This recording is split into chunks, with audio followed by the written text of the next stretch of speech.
Late Night True Horror Vault. 5 true island horror stories from America's most isolated coastlines. If you're listening to this late at night, maybe through headphones, or while driving down an empty road, I want you to do something. Take a second and look around. Really look. Because some places aren't empty, they're just waiting for someone to notice them. Tonight's stories come from listeners who claim these events actually happened while living, working, or camping on isolated American islands and remote coastal locations. We're not here to prove whether these stories are true. We're only telling them exactly as they were shared. Some have explanations, others still don't. Let's begin. Story 1: The Lighthouse That Wasn't Empty. Abandoned island off the coast of Maine. About 4 years ago, I accepted a temporary maintenance contract on a tiny abandoned island off the coast of Maine. The only structure still standing was an old lighthouse that had officially been out of service for decades. The Coast Guard had already replaced it years before. My job wasn't inside the lighthouse itself. I was there to inspect erosion around the shoreline and document storm damage. Simple work. I arrived on a gray October afternoon. The boat captain unloaded my gear, looked toward the lighthouse, then looked back at me. "You staying overnight?" I nodded. He hesitated, then quietly said, "If you see a light up there, don't go looking for who's running it." I laughed. He didn't. By sunset, I was completely alone. The island wasn't large, maybe a 20-minute walk from one side to the other. No electricity, no residents, no boats, just crashing waves, and that old lighthouse overlooking everything. Around midnight, I woke to a deep metallic sound. Clang. A few seconds later, another one. Clang. It sounded exactly like someone climbing the spiral staircase inside the lighthouse. I checked my watch. 12:37 a.m. At first, I assumed another maintenance crew had arrived without telling me. I grabbed my flashlight and stepped outside. The wind had almost completely died. Everything felt wrong. No birds, no insects, not even the sound of waves for a moment. Then I looked up. The lighthouse lantern was glowing. A steady white beam slowly swept across the ocean. I actually smiled. I figured someone from the Coast Guard must have restored the light. But then I remembered. There wasn't any power running to this island anymore. I walked toward the entrance. The iron door was chained shut, exactly the way I'd seen it earlier that afternoon. The padlock hadn't moved. Yet I could still hear footsteps inside. Slow, measured, always moving upward. I pressed my ear against the cold metal. The footsteps stopped. Silence. Then, someone knocked back from the other side. 3 slow knocks. Knock, knock, knock. Every hair on my body stood up. I stepped backwards. The light above suddenly stopped rotating. Instead, it pointed directly at me. It stayed there, perfectly still. I couldn't move. It felt like whoever, or whatever, was inside, knew exactly where I was standing. Then, the light went out. Completely. I don't remember running back to my cabin. I only remember locking every door and window. The next morning, the captain returned. I asked if anyone had visited during the night. His face immediately changed. No. I told him about the footsteps, the light, the knocking. He stayed quiet for a long time before saying, "The last keeper died alone in that tower. They found him sitting on the stairs." He'd written the same sentence over and over. The light turned itself back on. I never accepted another job on that island. But every now and then, when dense fog rolls across the Maine coast, I still wonder who keeps that lighthouse working. Because officially, no one has for decades. Most people think isolation is peaceful, until they realize they're not isolated at all. Our next story comes from the opposite end of the country. Warm water, clear skies, beautiful islands. The kind of place people dream about visiting. But some places become much darker after the last tourist leaves. Story 2. Something followed us through the Mangroves, Florida Keys backcountry.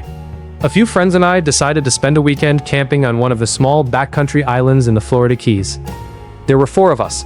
No houses, no docks, just mangroves, sand, and a tiny clearing where people occasionally pitched tents. The boat dropped us off that afternoon. The captain told us he'd be back Sunday morning. As he pulled away, he shouted something over the engine. I only caught the last part.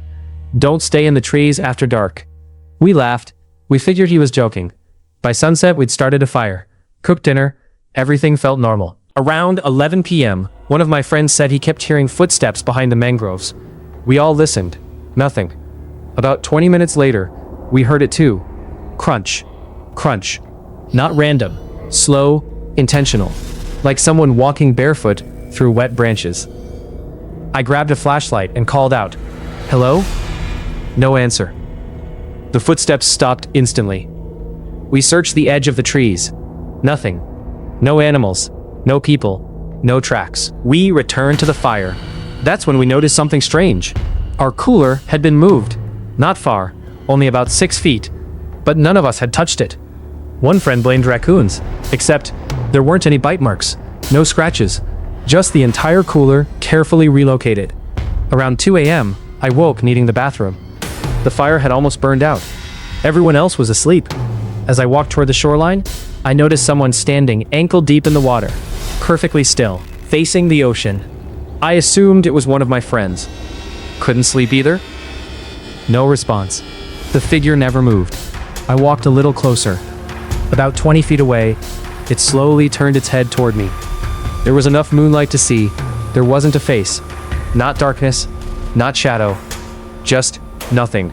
A smooth silhouette where facial features should have been. I froze. Then somewhere behind me, inside our campsite, my friend's voice shouted, "Dude, who are you talking to?" I spun around. Everyone was standing outside their tents, looking at me. I turned back toward the shoreline. The figure was gone. Only shallow footprints remained in the wet sand. They led out of the water, toward our campsite. None led back. We packed before sunrise. None of us wanted to wait another minute. Years later, I still refused to camp on isolated islands, because whatever was standing in the surf that night wasn't arriving. It had already been there, watching us. There's something unsettling about islands. No matter how fast you run, eventually, you reach the water. And sometimes, whatever is hunting you knows that. Our next listener sent this story from the Pacific Northwest. He insisted that everything you're about to hear happened exactly as he remembers it. Story 3. The Whistling in the Fog. A remote island in the Pacific Northwest. 3 years ago, my cousin and I took a small boat to a remote island off the Washington coast. It wasn't a tourist destination. There were no cabins, no rangers, just thick forest, rocky beaches, and an abandoned logging trail that hadn't been maintained in decades. We wanted a quiet weekend of fishing and camping. By late afternoon, we'd pitched our tent near an old driftwood beach. Everything felt peaceful, too peaceful. Even the birds disappeared before sunset. Around midnight, I woke to a strange sound. Not an animal, not the wind. Someone was whistling. It wasn't a tune I recognized. Just 3 slow notes, always the same. Then, silence. About 30 seconds later, the whistle came again. Closer. I nudged my cousin awake. "You hear that?" He sat up without saying a word. His face had already gone pale. I thought I was dreaming. Neither of us spoke after that. We simply listened. The whistle moved. Not around us, toward us. Every time it repeated, it sounded 10 feet closer. I grabbed my flashlight and stepped outside. The fog was so thick, I could barely see beyond the fire pit. The beam reflected straight back into my face. Then, I saw movement. A figure, standing perfectly still between 2 cedar trees. Too tall, too thin. Its arms hung almost to its knees. I couldn't make out a face, only a darker shape inside the fog. I raised my flashlight. The figure disappeared. Not walked away, not stepped behind a tree, just gone. I was about to convince myself it had been a stump, when the whistle came again. This time, right behind me. I spun around. Nothing. My cousin was staring into the woods. He whispered, "Don't move." I looked where he was looking. There wasn't just one figure anymore. There were 3, spread out between the trees, perfectly motionless, watching us. None of them whistled. The sound came from somewhere above us, high in the trees. We didn't sleep. We kept the fire burning until sunrise. The moment daylight broke, every figure was gone. When we packed our gear, we noticed something neither of us could explain. Around our campsite, there was a perfect circle of footprints. Bare feet, dozens of them, all facing inward. None entering, none leaving, as if they'd appeared during the night, just to watch us. I've camped all over the country since then, but never on an island again, because whatever surrounded our camp never tried to attack. It simply wanted us to know we were never alone. Most people fear being lost, but sometimes finding shelter can be even worse. Our fourth story comes from an abandoned island camp that hasn't welcomed visitors in years. Some places are abandoned for a reason. Story 4, Cabin Number 7, an abandoned island camp. My brother and I were kayaking along the coast when the weather changed faster than anyone expected. Within minutes, rain was pouring. The waves became rough. We spotted an abandoned summer camp on a small island and decided to wait out the storm. The docks were collapsing. The cabins looked untouched for years. A faded sign still hung near the entrance. Welcome to Harbor Pine Camp. Every building was empty, except one, Cabin Number 7. Its front door was slightly open. Inside, there were bunk beds, a fireplace, dust covering almost everything. But one thing stood out. A lantern, burning, fresh. Someone had lit it recently. My brother immediately wanted to leave. I agreed, but the storm outside had become violent. We decided to stay just until the rain eased. Around 1 o'clock in the morning, I woke to the sound of footsteps outside. Slow, steady, circling the cabin. One lap, then another, never stopping, never speeding up. I peeked through a crack in the wall. Nobody. The porch was empty, but the footsteps continued, right beneath the window. I quietly woke my brother. He heard them too. Neither of us dared open the door. Then, someone knocked. 3 slow knocks. Knock, knock, knock, knock. We stayed silent. Another knock, then a voice, a calm male voice. "You boys shouldn't be in there." I almost answered, until my brother grabbed my arm. He pointed toward the far corner of the cabin. The lantern had gone out, but the corner was glowing anyway. Not brightly, just enough to reveal an elderly man sitting calmly in a rocking chair. He hadn't been there before. I know he hadn't. He looked directly at us, placed one finger over his lips, and silently shook his head. "Don't answer." The knocking outside became louder. The voice changed. It no longer sounded human. It was deeper, raspy, almost wet. Open the door." The old man never spoke. He simply kept shaking his head. We sat frozen until dawn. The pounding stopped the instant the sun rose. When daylight filled the cabin, the rocking chair was empty. The lantern was cold, as if it hadn't been lit in years. We left immediately. Back on the mainland, we asked a local fisherman about Harbor Pine Camp. His expression changed instantly. He said the camp closed after several unexplained disappearances decades ago. Before we left, I asked one final question. Did an old caretaker ever live there? The fisherman nodded. He tried warning people. He died inside Cabin 7. Then he looked straight at me. And if someone tells you not to answer a knock on that island, you'd better listen. Because some visitors aren't looking for shelter. They're looking for someone willing to let them in. 5 stories. 5 different islands. 5 people who all believed they were completely alone. But maybe that's the biggest mistake anyone can make near the ocean. The sea keeps its secrets, and every once in a while, it gives one back. Our final story was sent in by a former seasonal employee who worked on an isolated barrier island along the Atlantic coast. To this day, he refuses to return. Story 5. The last ferry never came. A remote barrier island on the Atlantic coast. About 6 years ago, I worked seasonal maintenance on a small barrier island along the East Coast. There were only 6 of us living there. Our job was simple. Maintain the trails, repair the boardwalks, keep the beaches clean. Every evening, the last ferry left the mainland at exactly 7 p.m. After that, you were completely cut off until sunrise. One October afternoon, everyone except me took the ferry back to the mainland for supplies. I stayed behind to finish repairing a section of damaged boardwalk. The weather forecast called for light rain. Nothing serious. By sunset, though, the island looked completely different. A thick blanket of fog rolled in from the ocean. The lighthouse disappeared. The dunes vanished. Even the shoreline seemed to dissolve into white. At around 9:30 p.m., I was inside the maintenance cabin when the emergency radio crackled to life. A man's voice came through. "We're docking now." I frowned. That didn't make any sense. There wasn't supposed to be another ferry until morning. I answered, "Who is this?" Only static. Then, "We're already here." The transmission ended. I stepped outside. The fog was so thick that my flashlight barely reached a few yards ahead. Then, I heard it. One long blast, followed by the unmistakable sound of a boat engine idling near the dock. Relieved, I grabbed my backpack and hurried toward the pier. As I got closer, I could see the outline of a ferry sitting perfectly still beside the dock. Its cabin lights were glowing. The loading ramp was already lowered. But something felt off. There were no voices. There were no voices. No footsteps. No crew securing the lines. Just silence. I called out, "Hello?" Nothing. The only sound was water gently slapping against the hull. I walked onto the dock. The ferry doors slowly slid open. Inside, every passenger seat was occupied. At least, I thought they were. Each person sat perfectly still, facing forward. None of them moved. None of them spoke. Their heads were slightly lowered, like they were asleep. I smiled awkwardly. "Excuse me." No one reacted. I climbed one more step. That's when every head inside the ferry lifted at exactly the same time.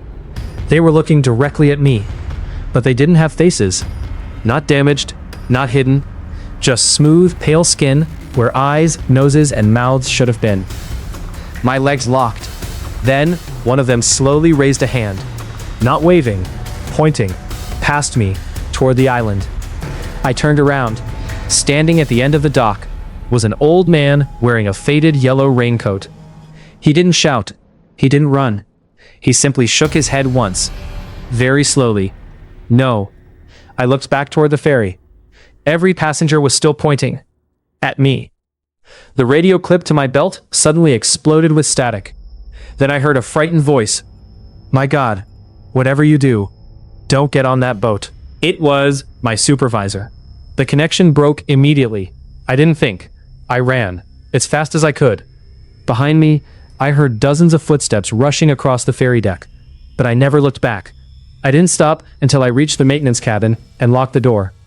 The footsteps circled the building for what felt like hours. Sometimes they stopped right outside the window. Sometimes they were on the roof. Then, just before sunrise, everything became silent. At first light, I hurried back to the dock. There was no ferry, no footprints, no tire marks, nothing. Only wet wooden planks and one strange object lying near the edge of the pier. A rusted brass ticket, stamped with a date, October 14th, 1968. Later that afternoon, when the real ferry arrived, I asked the captain if there had ever been another ferry service to the island. He stared at the ticket in my hand. His face lost all color. He quietly said, "My father was on the ferry that disappeared in '68. It vanished in heavy fog. They never found the boat." He looked back at me, then whispered something I'll never forget. "You're holding the same style of ticket they stopped printing after the accident." I handed it to him. He refused to touch it. That ticket sat in a sealed evidence bag for weeks. Then one morning, it was gone. No record, no explanation, just an empty bag. I've never worked on another island, and every October, when thick fog rolls in off the Atlantic, I'd turn off my phone, lock my doors, and ignore every strange sound outside. Because some ferries don't carry the living. And that brings us to the end of tonight's collection. Whether these stories have logical explanations, or whether something far stranger happened, is up to you to decide. But one thing is certain. The ocean has always been a place of mystery. It hides shipwrecks, forgotten islands, and sometimes stories that refuse to stay buried. If you've experienced something you still can't explain, especially while traveling, camping, or working somewhere isolated, I'd love to hear it. Your story might become part of a future episode. Until then, be careful where you wander after dark. Be careful whose voice you follow through the fog. And if you ever find yourself waiting alone on an island for a ferry that wasn't scheduled to arrive, don't assume it's there to take you home. Stay safe, sleep well, and I'll see you in the next nightmare.